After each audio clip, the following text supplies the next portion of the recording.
when you think that you are bored with your essay, you're done with your essay, you're like, if I read this essay one more time, I'm going to just tear it and put it in the oven. Okay. That is when you submit. That is when you know that That is when you I have know cooked. that Yeah. you're cooked. Cooked, yeah. Yes. Gen Alpha.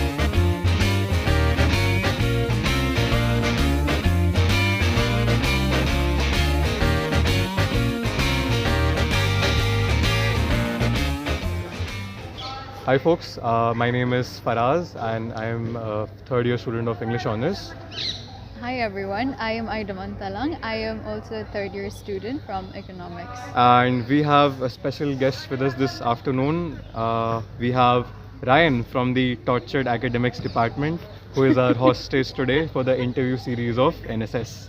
Rayan, would you like to quickly introduce yourself? That was an incredible introduction, but yeah, I'm Rayan. So I used to be in Stephens in the batch of English from 2020 to 2023, and now I'm in JNU. And I've recently received the Rhodes Scholarship for this year, for the year 2025. And yeah, that's more or less it. I think we'll unpack more things as we go on. Hopefully we will. Right. So, Rayan, we have a coffee with Karan questionnaire ready for you. Sadly, me and Aidamon don't have any gossip or rapid fire scandals, but we'd love to get to know you better and hear some words of wisdom for everyone watching. So, Aidamon, would you like to start first? Right, you can start with the question. So, Sure. let's have a let's have a free discussion, right? Just like I'll ask something and Ryan will answer, then Aidamon. So like very chill, right? So Aidamon has some questions for Ryan, and I'll just pass it on to Aidamon. Alright. Okay, so the first question we have Yeah. for you, it's a little long. Okay. I'm just gonna read it out. Sure. And okay, so back when I was the first year, you were always that warm, bubbly senior, always see you around. And then because you are also constantly engaged in a lot of societies and everything. So with the NEP system, now we have classes from almost 8:30 to almost 5. Although we do have breaks in between, but then it's mostly from 8:30 to 5. So like how were you able to manage, like the NEP with the NEP system? Should we attend more societies? How can we juggle societies and academics and everything? So I think back then we were the only NEP batch, right? When we were first years, you Right. guys did not have NEP, did not have SCCs or VSCs, like classes till 4 5, right? So you were able to manage society events better, and then of course you were always there to encourage us to attend society events. But now I think with all three batches being part of the NEP model, it's getting very difficult to attend society events, right? Like folks they just don't want to come for society events. So the question is, let me just break it down. So how important were societies in your journey, and what advice do you have for us, right, for the NEP batch, right, to engage more in society? So that's the crux. Right. So incidentally, we were also the pandemic batch. Oh yeah, we So- forgot about that. Yeah, right. Yeah. My first class was online, Okay. and our society activities were online. In fact, the first I remember the Shakespeare production happened online Okay. Oh yeah. for consecutively 2 years. So it was a weird world that we had entered into, actually. But when we were online, the only solace for us was actually doing society activities. Okay. Because it was so distressing to look at the world outside, and somehow the society events, being a part of those societies, were just that slight glimmer of hope. That college would reopen at some point and we would be here. So it was like digitally somehow being part of college. So I remember I used to be in a society called the Gandhi Ambedkar Study Circle, Right. which used to be very political also at that time. And we were holding a lot of reading sessions and things like that back then. So that was my first initial introduction to societies. And when we came here, someone had told us ki whatever you learn in Stephens, actually you learn outside the classroom. Oh, that's true. I agree with that, Yeah. because I think interactions which happen outside the classrooms are very important. Your Yeah. extracurriculars, the competitions which you're part of, especially society. So Right. now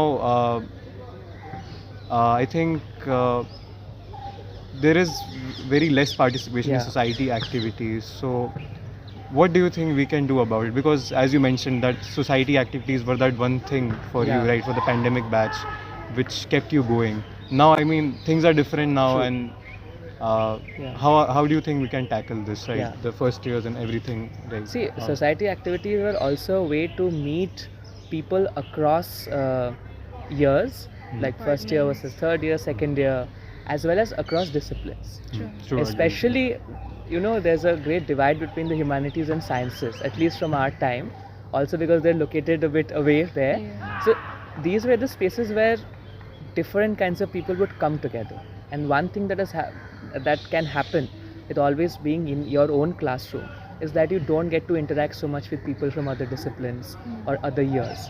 So that is one thing that I find problematic, in the sense that there are long class hours and there are no ways to sort of do society activities that much anymore. Because this used to be at least the ethos of Stephens, that people from all kinds of disciplines could meet at a society event, and whether it would be political stuff, whether it would be just having fun, this was the space where that intermixing was happening outside the classroom. So if I had to give you some advice, then I think that, like, don't take it seriously, but I would say bunk more classes. Alright, cool. Bunk more classes. I'm sure you're bunking classes right now as well, or something like that, but bunk more classes. I mean, yeah, not for this interview, but Yeah. okay. Yeah, Yeah, we're totally attending and- classes. Obviously go to the classes you like to Yeah. do, but try to just meet and do these events outside of classrooms, and also outside of Stephens. Also, I was It's very important to, I think, also go out of the Stephens campus and meet people across DU, because you get to meet very different kinds of people. So I was doing a lot of poetry slams back in the day, so I used to go across colleges to meet people, and I know for a fact that those who were debating, they would also travel frequently to different colleges. So I think as much as you step out of the classroom to do society events in Stephens, should also explore what DU has to offer, especially since we are so segregated in a way as well in our college. So yeah. I remember, like, I think it was first year or second year, I took a cluster course for SEC, and then we were able to go to other colleges for these courses. So that was a different experience. It Yeah. opens up your, your Yes.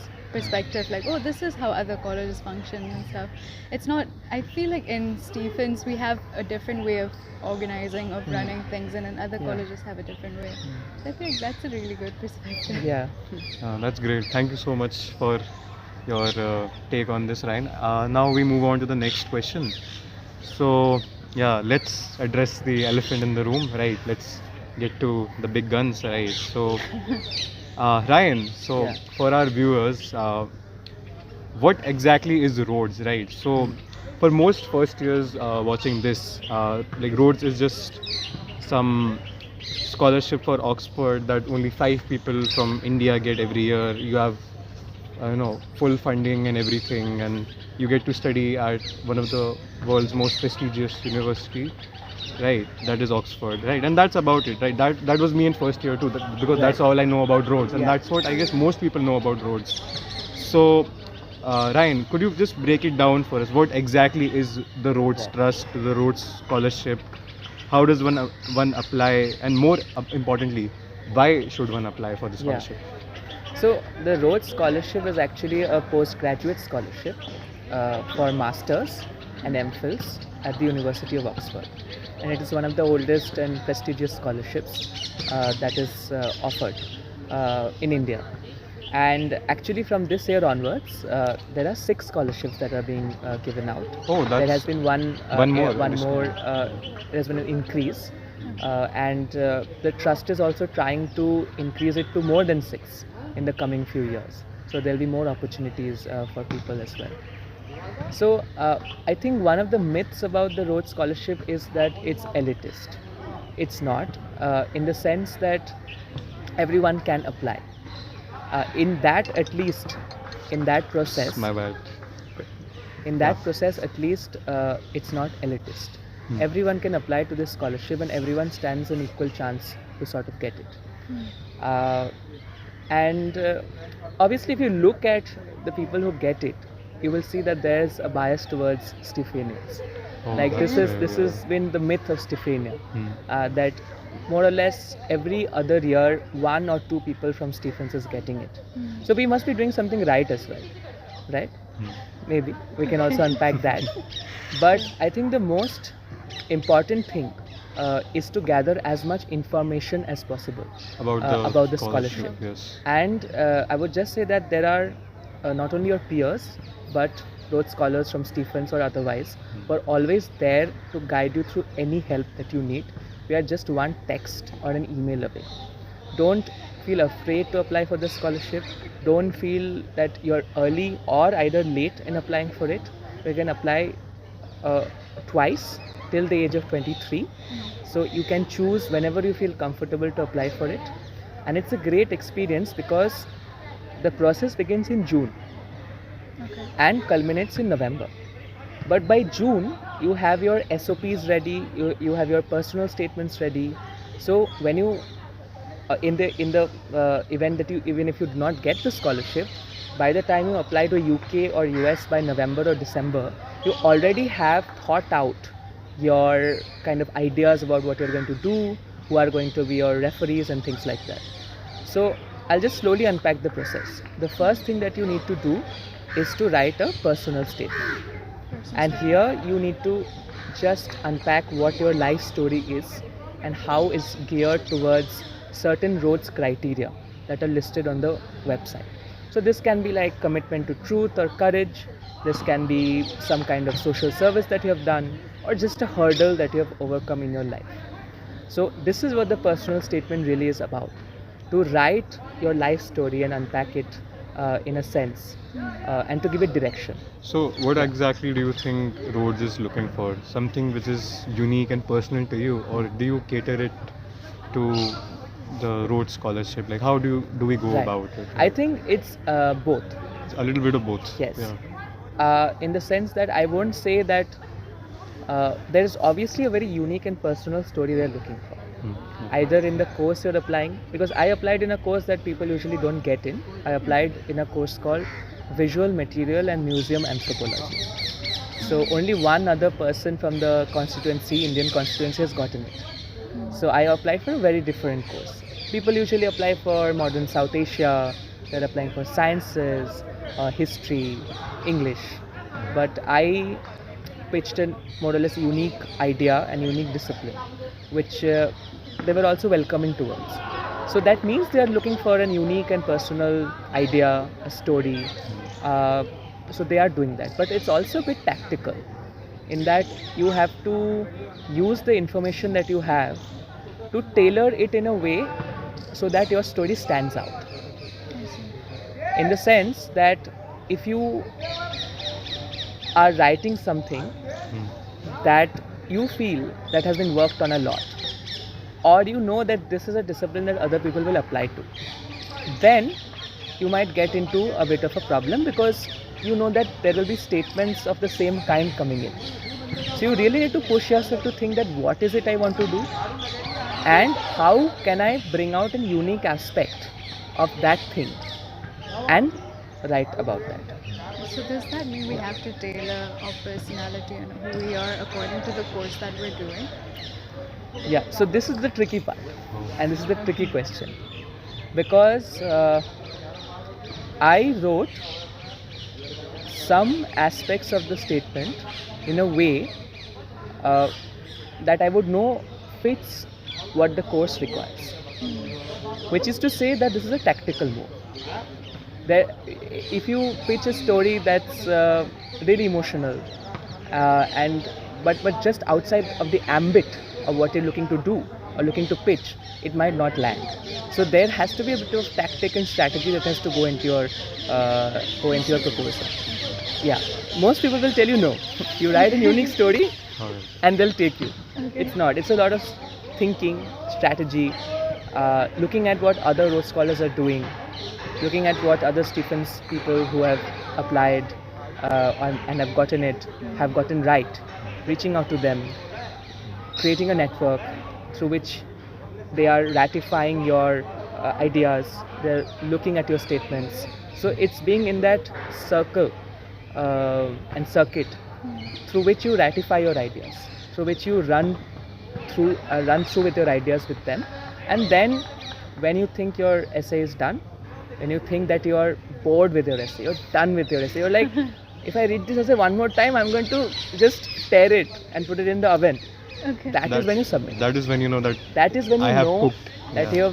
you're cooked. Cooked, yeah. Yes. Gen Alpha lingo is coming also. But yeah, when you know that you're done and dusted with it, that is the point. You reach that point of boredom. That with point your, of saturation, that that okay, saturation. everything is done. that if I read it once more, I'll vomit. All right, cool. Got That it. is when you say that I have to now let go and just submit. Thank you very much. Yeah, that's really solid advice about the structure of the application and what the Rhodes Scholarship is about. So I want to ask one more Yeah, question. sure, You said sure. that a lot of Stephanians have gotten in, right? What exactly is that common trait that you've seen in people from Stephens who've gotten? It's a good question. There's no common trait. I think every person was unique in their own way. My friend got it some years back. Khalid got it. He had a very unique experience coming out of Shine Bagh, and he was very willing to work on that political matter, and he was very steadfast. So I think that worked because he was so committed to it. So every person who comes into Stephens has their own story, has their own motivation points. But I think what works for Stephens is that there's so much knowledge and network and alumni that is ready to support you, ready to help you at just a touch of a button. So try to utilize that. That is what the advice would be, to utilize as much as possible the networks, the friends, the alumni that is there. And that is the real advantage, because Stephens alumni are in major centers of power. And if you can tap into that, I think you'll find help and advice somewhere or the other. There's also obviously the question of privilege. We come into Stephens with our own privileges, with our own baggages. And that also, I think, contributes to some of the myths, some of the legendary people we heard of. But at the same time, we should be also conscious that there's a certain privilege with being a part of this institution. And is there a way to give back in some way as well? To utilize that privilege, not only to reach higher centers of power and money, but also to somehow figure out, is there a way to give back? So that would be more or less my advice. A follow-up on this, Ryan, would be that, as you mentioned that you should apply for Rhodes only when you feel like you're ready, you have plenty of time, right? And there are people who are just a touch away, right? We have this huge alumni network always ready to give and help people, right? You just need to tap into it. So, what would be your advice for people who are unsure about themselves? Because there are a lot of students who don't apply for Rhodes thinking that ki mera to hoga hi nahi yaar, or I'm not worthy of it, or there is, if you're applying for Rhodes, you need to be maybe your school topper or batch topper, something like that. You need to be an extremely well-read person. So what would be your advice for people who are unsure about this? Because I believe that I think it's about just giving it a shot, right? You never know where life will take you. So what are your thoughts on this for people who are unsure about this, that should I apply or not?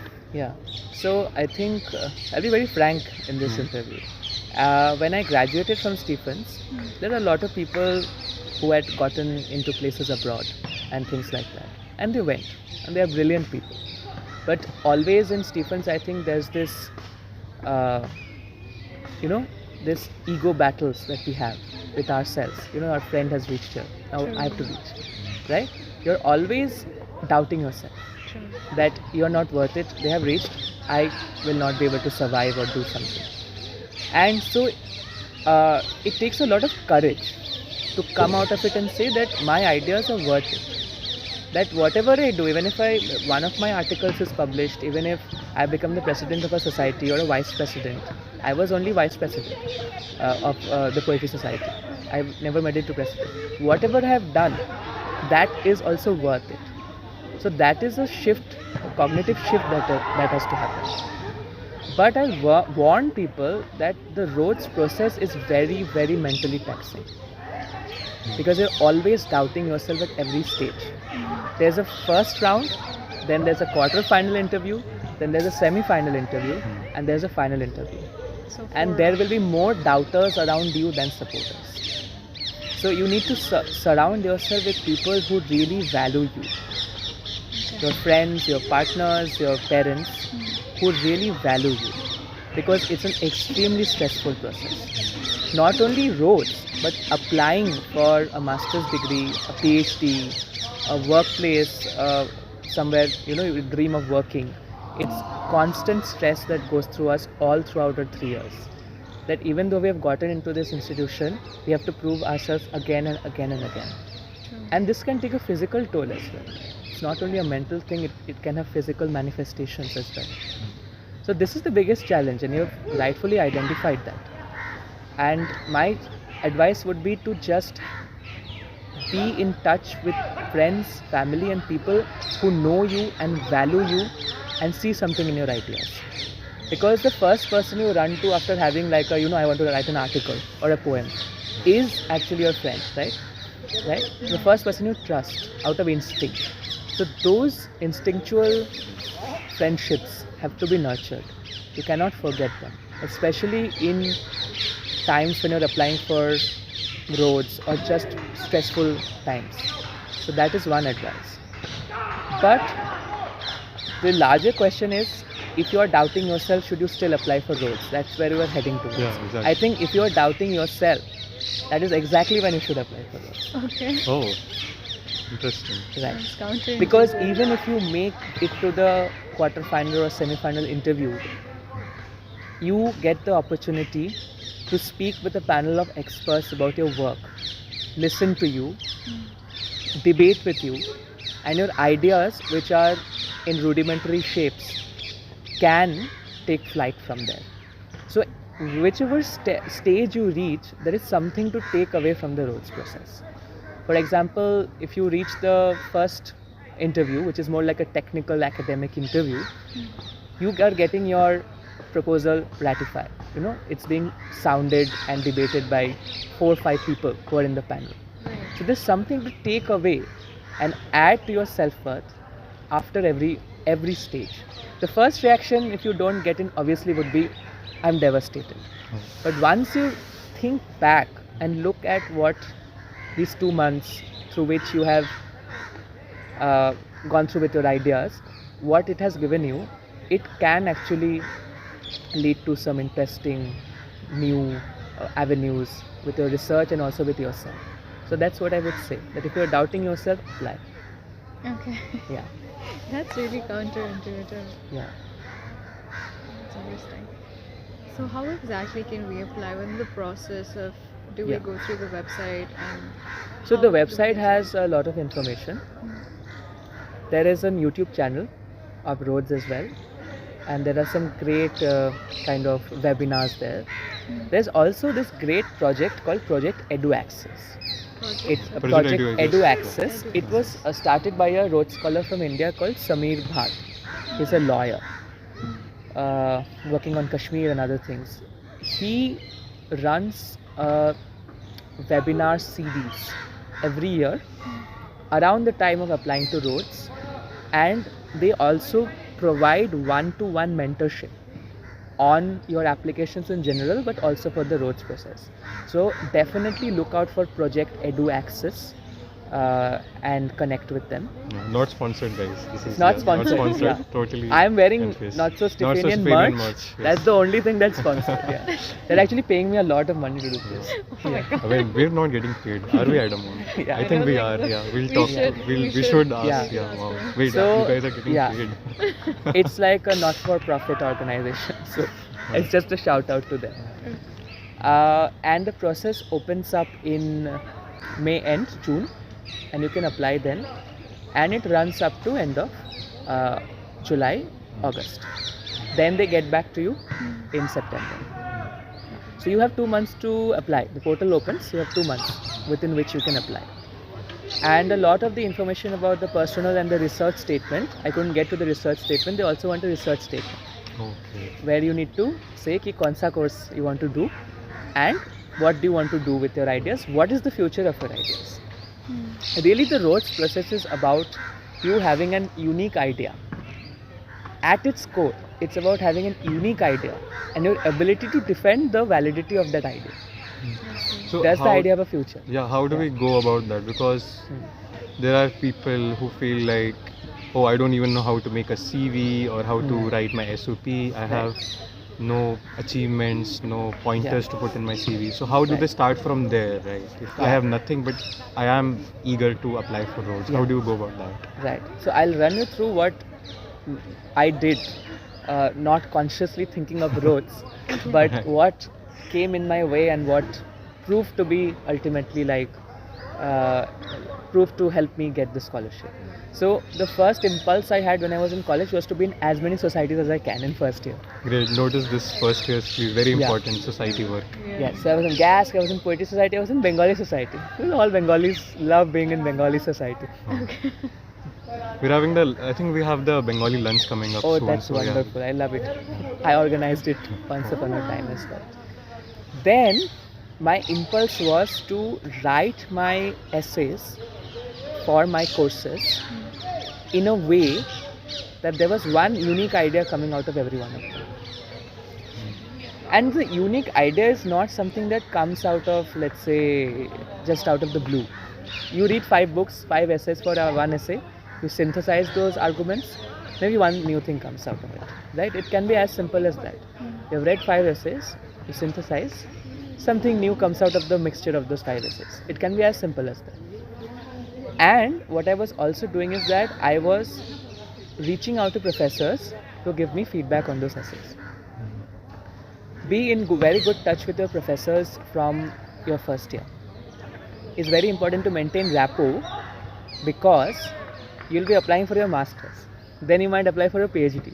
Then you might read a work in your workplace. You might read someone to support your whatever it is you apply for. Then you might apply for a fellowship or some scholarship. So professors, if you have a good rapport with professors, they'll support you at every instance with an LOR. But I think that's very important because you should not see it just as a transactional relationship which we Yes. have with the professors, because the kind of guidance and kind of emotional support which your professors can give you, you'll not get that from anywhere else. Of Yeah. course, friends, family are there, but the kind of academic Guidance, advice yeah. and guidance which is there from professors Yeah. is especially important. So, Yeah. so Ryan, like what kind of advice did you go to your professors for, or Right. who were, like, if you Yes. would like to I drop would- some I will names, give, that's shout-outs. fine. Yeah. Yeah. Shout out to a few professors. So after I completed my bachelor's and before I was in JNU, I mailed Professor Smita Gandhotra and Professor Sufia Siddiqui Okay. and said, should I take a gap year and apply to all of these scholarships? Hmm. And they immediately wrote back saying, this is a long process. Hmm. This is a process you are thinking over the next 5-7 years. So if you are getting into DU or JNU, these are one of the best institutions in the country. Go there, figure out what you want to do, stay there in that atmosphere, and think about the long run. So I think that was one of the best advices anyone ever gave. Not taking a Not taking a drop year in that instance. Yes. This For some people, gap years might work out Hmm. perfectly. But in that instance, when I had gotten into JNU and was still deciding, ki, oh, should I just apply for this scholarship? Should I apply abroad and somehow try to fund it? They said, you're in one of the best places in India. Stay there, see what it has to offer, and then think about the long run of the next 5 to 7 years of your PhD or something like that. So that was great sound advice. But they were also very good giving one-to-one feedback on your essays. And so when I contacted them for my personal statements for Rhodes, they wrote back saying that this is what I feel about it. This is what is attracting me towards it. This part may be not very attractive to me. So they were also going with me through that process, which was tremendously helpful. So there was from Stephens Anne ma'am, Oh. We miss Anne ma'am. Yes, we all miss Anne ma'am. Anne ma'am, you will be Shout out. Shout out to Anne. Smita ma'am and Yeah, Sophia. Sophia ma'am, Sophia Smita ma'am ma'am, as well. yes. Love them. Yeah. English department. English department Zindabad. Sorry, Aidamon. But That's one of the Alright. projects that I had started in Stephens was the pandemic archives. Okay. And the biggest support for that project was Dr. Aditya Pratap Deo. So a shout out to him as APD well. sir. APD sir. So there was a great bunch of professors who were always around. And I would recommend you to also develop these relationships because these are very long-term relationships. Sometimes when you're in Stephens, no, you cannot see the world outside of Stephens. And now that I have that vantage point, I know that these connections are some things that you make for a long period of time, and they can be helpful at any point of time during your journey, academic journey, non-academic journey, and things like that. So I would say, yeah. So that deals with the LORs. The CV itself, I am a horrible formatter of CV. You know, the CV that I submitted was the one that was verified by CPC. CPC. Oh. So shout out to those people. CPC also. Wait, so that means you were planning on setting for placements? I got a job, do you know? What? Really? I Oh, got a shit. job out Ah. of CPC Okay. with the content writing organization in Goa. And I almost took it up. Then obviously I sat for CUET and all. But yeah, CPC was amazing. It landed me yeah. a job right out of college paying me 50,000 a month. See, this is what capitalism does to you guys. Please apply for academia. Don't go Yeah, for all these academia is things. also Academia is also capitalism, capitalism, but but still, that is yeah, a it's different kind of different domain kind of altogether. neoliberal Yes. thing. Right. Wow. Yeah. He's getting a lot of money. Wow. Damn. Okay. Right. मुझे बहुत पैसा मैंने दे बहुत रहे थे. पैसा मिल रहा है. NSS But से yeah, भी हर CPC जगह. had But verified serious. that CV, हाँ. and then I added some things here and there. So- Still, my CV looks very ugly. Did you also mail them for feedback? What should I do with my CV? No, someone had fixed a meeting. I remember at 8 in the evening, What? and then we were going through each one, and he wanted proof for every object. I think इसका proof हो ही नहीं सकता. कि सबका proof मैं कैसे दूंगा? I think we still do that. I will still still do that, no? Yeah. Yeah, She's in so- economics, so she will know. No, I'm not in CPC though. Oh, Yeah. so, So but that you- was the CV thing. Yeah. But yeah, it started from Stephens, the pandemic archives that I had worked towards with Khalid.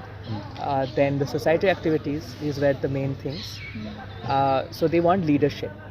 One of the qualities they're looking for is leadership. Leadership, yeah. So society activities count for leadership. So some kind of initiative, some kind of organization, some movement or anything which has been am I So going in the right direction? You are going in the right direction. They love extracurricular activities. For example, I play the piano. So I was asked a lot of questions on music in the semi-final and final rounds. And they love if you are playing a sport. There was someone there who was doing horse riding. So they love these things. But it's not the only thing that counts. Because I know people who have had zero extracurricular activities but have still gotten the scholarship. So it's not, I would say, as important as your personal statement and your academic kind of endeavors. So extracurriculars is very important, but not the make or break deal, I would say. I've always thought of it like it's always the people who are all rounders that. Yeah, they're definitely looking for all-rounders. I see. But you can be, let's say, an all-rounder in a way that does not only include extracurriculars. Like, they like you because you have a very genuine personality. Like, you're a nice person and you'll do Okay. nice Okay, things. alright. That is also important, no? That if they think you're very shrewd, you know, you're very shrewd, cunning, then they might be like, I think we do need nice people in academia. Yeah, That we would be, do need. That's nice. Yeah. That's a good thing. there are very horrible people in academia right now. Okay. Okay, alright. All upper caste, all Okay. upper class. Alright. That's a diss, but yeah. I think we'll cut this part or will we? I don't know. Yeah, we need Yeah, I need radical change. So we need a radical shift in academia. So we need humble, down to earth people No, not or humble. people but from just- diverse backgrounds. I think what I've been noticing in academic communities is that Hmm. the question of solidarity is vanishing. People don't stand up for each other anymore, especially those who come from more marginalized backgrounds and not getting voices, still not getting voices in academia, and we do not know how to stand in solidarity with each other. It's also, I think, a problem of this generation in a way, which is a little distant from each other. But academic solidarity used to be one of the main things in DU and in JNU, but that's vanishing. Do you think this is a result of the new education model which is being forced upon students because we don't have time, right? We don't have Yeah. time to do things, right?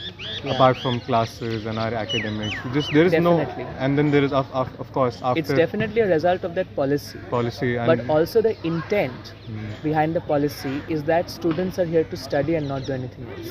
And that's a very harmful thing. Students are here to do whatever they want, firstly, but definitely love. Love course, is one of the that most is political important. thing you can do in campuses because it cuts across every boundary. So, kalesh karo. Do your love kaleshes especially. Do your politics. Even if you are not directly doing politics, loving someone is actually very political, political. yeah. मोहब्बत भी करिए, इनकलाब भी करिए, हाँ, दोनों साथ एकदम करिए. साथ करिए. हाँ. मोहब्बत भी इनकलाब हो मतलब जाएगा फिर. इनकलाब भी मोहब्बत हो जाए. हाँ, क्या वही. बात है. बहुत- So yeah, so there's the time to do all Yeah, of this. exactly. You don't That's have. just vanishing. You can't love. You you can't. want to set up a date on Bumble or Tinder. Okay. तुमको सोचना पड़ेगा कि तुम्हारा schedule में कब अरे, align हो रहा है. ACC skip करना पड़ेगा हाँ. डेट के लिए. Let हाँ. me skip my ACC. Yeah. If you have a cluster course, you can go for a date in another Yeah. college also. But yeah, we don't have. Yeah. Yeah. We have a few more questions, and I think that will be all. We'll just wrap the discussion, right? So, Ryan, do you have a favorite spot on like in college, right? Do you have a favorite spot in college or any memory which is associated with that spot? Why that spot is your favorite spot or something like that? Yeah, I think I have one or two spots. So one spot is actually where we are sitting right now. Oh, very and meta question then. Yeah, chapel That lawns. is the chapel lawns. So a couple of us had put up a play called The Dreamers back For in the day Rajpal? for Rajpal. Oh, we have Oh, Rajpal we have coming up Rajpal. soon. Yes. Yeah, so And Rajpal is also happening soon. And our practices used to be in the chapel lawns. So every group during intra Rajpal had their own nooks and corners, but our practice was in the chapel lawns. And during our warm-up exercises, we used to run the length of the lawn and back because that's how we used to do warm-ups and all. So that is one of my like core memories. with the chapel lawns. Inside the chapel lawns, just spending so much time with these people, figuring out scripts, how to act and things like that. I had never done a play before, so that was great. The other two spots are very interesting. One is the gym. Gym, Yeah. interesting. See, I needed a place to vent. After a day of classes, your brain was fuzzy, and you need to go somewhere to vent. True. The only place you could vent was the gym, because there were these macho people, and they were all playing badminton, and so that is where I would go to vent. So the gym became a very core kind of memory for me, and also the tennis court, which is very close from here, because I used to play tennis as well. And actually, I was speaking to someone, they didn't even know a tennis court existed till In their college. third year in Yeah. college. I think a lot of people Yeah. don't know that, but Yeah. it's adjacent to the Mukherjee East lawns. Yes. If I'm not wrong. And it's actually been renovated now Renovated. that I look at it, and it used to be great fun.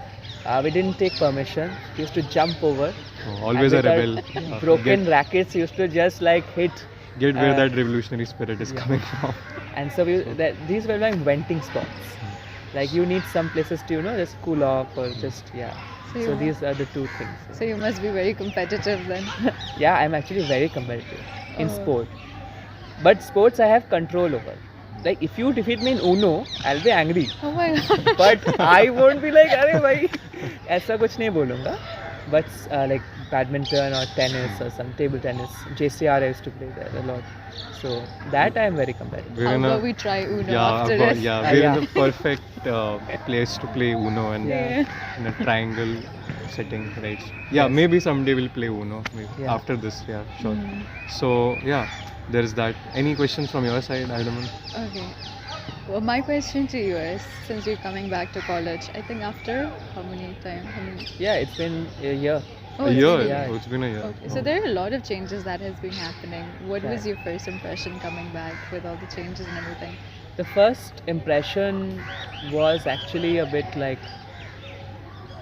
it was mixed actually, because I knew that I would not be stepping back into a same place. And one of the weird things that happens when I step back into Stephens is that I think that I'll meet the same people, my Yeah, classmates, true. because some things are so static about college. The corridor, people chilling in the lawns. So I'll run into a friend who was actually my classmate. So that's how nostalgia in Stephens functions. Hmm. But this time when I came, there were a lot of changes. Like there was a new classroom. We are sitting Buildings. opposite it. Major Yeah. structure. But the classroom has been, it's a really nice classroom. It's a modern classroom. So that was good to see. And there are these small bits here and there that have changed. But when I was there, which is not too long ago, the main things like mince and all in cafe, mince anda, and chicken rice, Hmm. and just what my memory of smell, of taste, of whatever was there in college is still there. So there's something that I can keep coming back to even in the coming years. Even though the faculty is changing, the buildings are changing, people are changing, some things remain constant about students. So that's what I look forward to every time. That's great to know. Yeah, I mean, a lot of things have changed, but then again, that old money vibe which our college has stayed there. I mean, you get that from a lot of alums. Oh yeah, shit, I forgot he's an alumni now. So yeah. Oh, okay. And yeah, I mean, it's still there. A lot of things remain, and of course, college is a place which you can come back to and see that okay, a lot of things are still the same. Lot of things have changed also, but then again, you have that bittersweet feeling that Yeah, this it is very this bittersweet. college. Yeah. Yeah. So one last question then, Yeah. and then I think we'll just end the discussion. Yeah. This is from Anna. So Anna wanted us to ask this question to Ryan. Yeah. So Ryan, the $1 million question. Yeah. What is a not so Stephanian thing about you which you would like to share with us? Huh. I think I'll just say the opposite. I think everything is a bit Stephanian about me. And I would like to actually end with a shout out to Not So Stephanian, because I'm wearing their merch. And I would also, Chosen one. like at one point of time they had merch, now they don't have merch anymore. But this is actually a lovely hoodie. It's not a hoodie, but yeah, Sweatshirt, it's just a sweatshirt that Not So Stephanian had designed back in the day. Oh, you guys are paying him a lot of money for Yeah. saying this. So this is actually what they call like a insert, like a product insert. Yeah. So this is the product insert, and it's called the Chosen Ones. So I am in no Chosen One, position of to course. say a not so Stephanian thing, but to only say or reiterate that I am every bit Stephanian. Stephanian. Yeah. That's a lovely answer. Yeah. Thank you very much, Okay. Thank Ryan, you so for much. that. So, yeah, I think that would be all from Aidamon and me, right? So we'll just end the discussion here. Ryan, thank you very much Thank for you so joining much. us here, sharing your insights on the Rhodes application, life in college, professors, and favorite spots, and your cafe shenanigans and whatnot, right? So yeah, all the best to you for your time at Oxford, your archives project, and all the other adventures which you're gonna have along the way, right? All right, so we'll end now, right? Thank you so much, guys. Faraz and Aidamon signing off with Ryan and Anita as the camera person. Yes. Yes. Bye bye. Bye-bye.